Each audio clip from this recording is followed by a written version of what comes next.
again.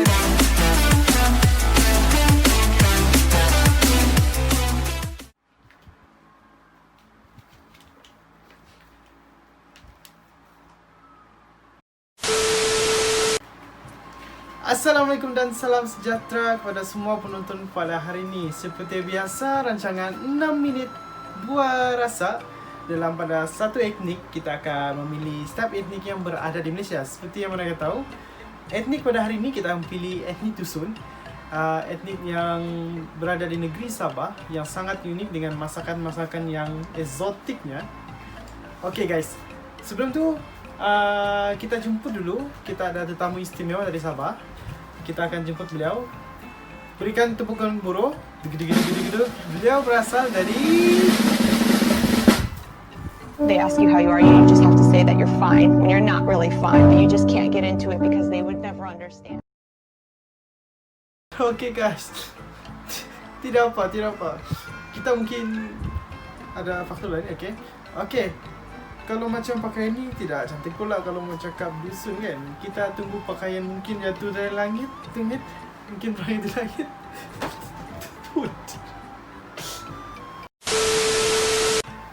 Okay guys, seperti biasa masakan hari ini dua yang kita akan pilih daripada suku kaum Kedaton Dusun, iaitu Tuhau dan Hinava. Okay, tapi penyampaian hari ini agak berbeza.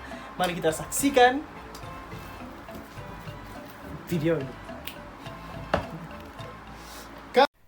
Bahan pertama yang kita akan masak tuhau pada hari ini, yang pertama ialah tuhau, cili padi, bawang merah, bawang putih, cuka, perasa atau MSG, garam dan gula. Langkah seterusnya kita ambil 6 ulas bawang putih, 3 biji bawang merah, kita akan potong-potong dulu. Baik, mantap. Selepas kita potong, kita ambil tempat penumbuk. Kita letak bahan-bahan kita potong tadi. Kita pukul-pukul. Setelah habis kita tumbuk, kita ambil cili padi, kita letak, kita tumbuk lagi sampai lumat. Setelah kita potong sampai lumat, ambil balang. Kita pastikan yang kita potong lumat, kita masukkan dalam balang. Jangan bazirkan sedikit pun, sebab ini bahan-bahan yang penting dalam masakan tuhau ya.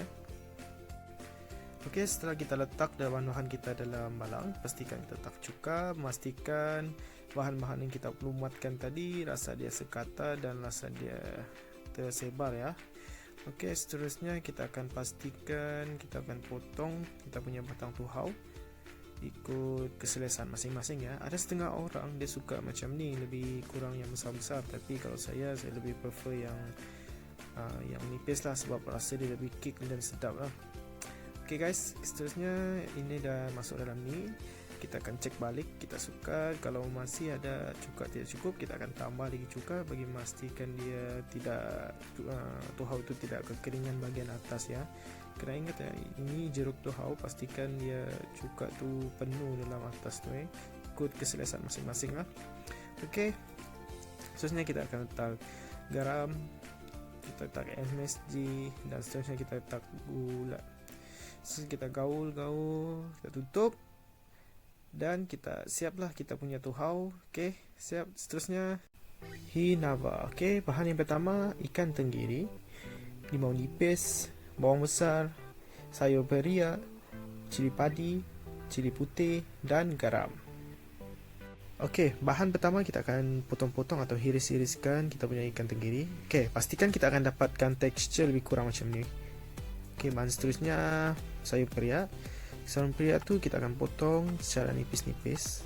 Okey, satu tips kalau korang nak kurangkan pahit, ambil air masin, korang rendam dalam 1 jam ke 30 minit. Terusnya kita ambil limau nipis yang telah diurut, kita potong bagi memudahkan proses kita untuk memicit atau memerah itu limau nipis. Setelah kita memerah itu limau nipis, kita ambil cili padi dan cili putih. Setelah kita potong, kita letak balik dalam air perahan kita tadi. Langkah seterusnya kita akan ambil bawang besar, kita akan potong ikut tekstur yang kita nak sendiri. Okey, ni langkah terakhir, kita akan combine semua.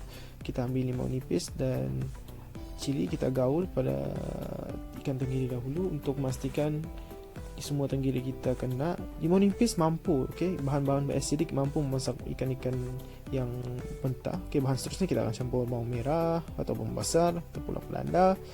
Bawang besar bagi saya ada rasa sedikit manis untuk masakan ni, sebab prefer lagi bawang besar. Kita pastikan gaul-gaul untuk sebati, supaya semua bahan kita campur. Kita ambil bahan-bahan seterusnya, kita ambil bahan periak yang telah direndam dengan air masin bagi mengurangkan kepahitan periak itu sendiri. Ikut kesukaan anda, ada yang suka lebih, ada yang kurang. Kalau saya kurangkan sikit. Bahan terakhir kita akan letak garam. Ini bahan terakhir dan kita kacau sehingga sebati. Dah siap dah.